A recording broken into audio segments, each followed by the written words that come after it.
ایک وقت کی بات ہے، یہ ایک سرسبز پہاڑوں کے درمیان ایک گاؤں کی کہانی ہے۔ وہاں ایک نیک دل لڑکی رہتی تھی جس کا نام تھا معظمہ۔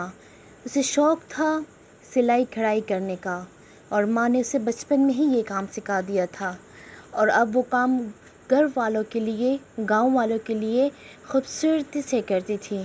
ایک شام جب معظمہ بازار سے واپس آ رہی تھی تو اس نے راستے میں ہی ایک عورت بیٹھی ہوئی دیکھی۔ وہ عورت کمزور نظر آتی تھی، سردی سے کانپ رہی تھی۔ معظمہ نے بلا جھجک اپنی چادر اتاری اور اس عورت کو دے دی۔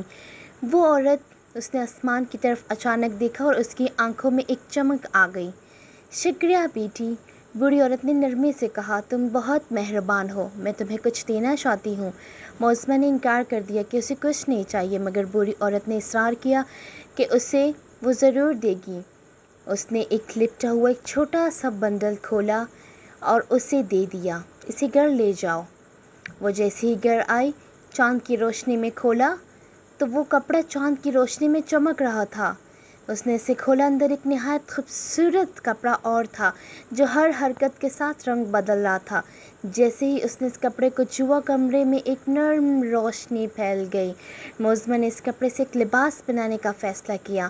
اس نے گھنٹوں محنت کی اور ہر تفصیل کا خیال رکھا۔ صبح تک لباس تیار ہو چکا تھا۔ یہ اس کی توقع سے زیادہ خوبصورت نظر آ رہا تھا۔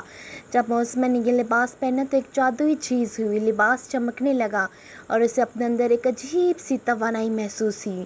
جب وہ باہر چلی تو اس کے قدموں کے نشانوں کے ساتھ پھول کھلنے لگے، پرندے گانے گانے لگے، درخت کی خوشی میں وہ جھومنے لگی۔ جلد ہی گاؤں میں معظمہ کے جادو لباس کا چرچا ہونے لگا۔ دور دراز گاؤں سے لوگ اسے دیکھنے آنے لگے اور لباس کی خوبصورتی اور جادو پر حیران ہوتے، مگر معظمہ نے کبھی اس کا بے جا فائدہ حاصل نہیں کیا۔ وہ لوگوں کی مدد، صرف نیک کاموں کے لیے اسے استعمال کرتی۔ ایک دن ایک امیر لڑکی، خود غرض عورت زہرا لباس دیکھنے آئی۔ اس نے معظمہ سے لباس خریدنے کا مطالبہ کیا اور سونے چاندی کی پیشکش کی، مگر معظمہ نے انکار کر دیا۔ اس نے کہا کہ یہ لباس ایک تحفہ ہے اور صرف نیکی کے لیے استعمال ہوتا ہے، لالچ کے نہیں۔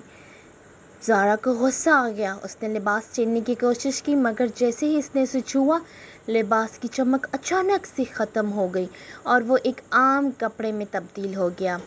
معظمہ مسکرائی۔ اسے سمجھ آ گیا کہ لباس کا جادو صرف صاف دل رکھنے والوں کے لیے ہے۔